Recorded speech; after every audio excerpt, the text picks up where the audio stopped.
it uncovers a pretty alarming truth in Somalia, that for women, progress isn't just hitting a wall. It's actually being systematically torn down. We like to think of progress as a straight line, always moving forward, right? But what happens when that line bends backward? Guided by this report, we're going to explore the sobering reality of how decades of hard-won rights for Somali women are, right now, being deliberately erased. So, to really get what's happening today, we first need to look at a past that might honestly surprise you. This is a story of two radically different Somalias. The report really paints these two pictures that just don't seem to belong to the same place. On one hand, a progressive, forward-thinking Somalia. On the other, the oppressive reality many women are forced to navigate today. The contrast is just, well, it's staggering. Okay, so what did that promising era actually look like? Let's take a look at the landmark achievements that the report really highlights. Yeah, believe it or not, back in the 1970s, Somalia was a regional leader when it came to women's rights. The 1975 Family Law, that was a huge, groundbreaking step toward gender equality. And just 2 years later, the government established the Somali Women's Democratic Organization. This wasn't just about making policies. It was a powerful statement that women's rights were central to the nation's identity. And now we have to turn to the urgent central theme of the report, the violent and systematic backlash that's threatening to undo every single one of those gains. A major flashpoint in this conflict is something called the Somali Women's Charter. Its demand is pretty straightforward: 50% representation for women in all political roles. But this push for equality has triggered some fierce opposition from traditional and religious leaders, who, as the report notes, see it as a direct threat to their power. And here's a key tactic that the opposition uses. The report really highlights how this push for equality gets framed not as a local demand for justice, but as some kind of foreign or Western ideology.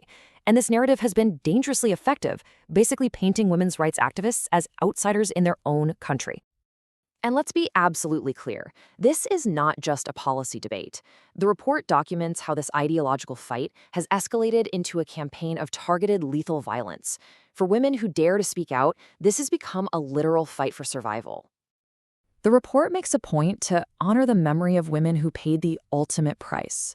Women like Sado Ali Warsame, a beloved singer and a member of parliament; Ikrin Talil, a young intelligence officer; and Amina Mohammed Abdi, a fearless lawmaker who was demanding justice for Ikrin. Their murders sent a chilling message. Challenging the status quo can be a death sentence. And this slideback isn't just happening on the streets. As the report shows, it's also being institutionalized, undermining women's roles from inside the government itself. You know, sometimes the biggest changes start with a single word. In 2024, the government renamed the ministry responsible for women's issues. The word women was literally erased and replaced with family. The report argues this was way more than a simple name change. It was a huge symbolic pivot away from the rights of individual women.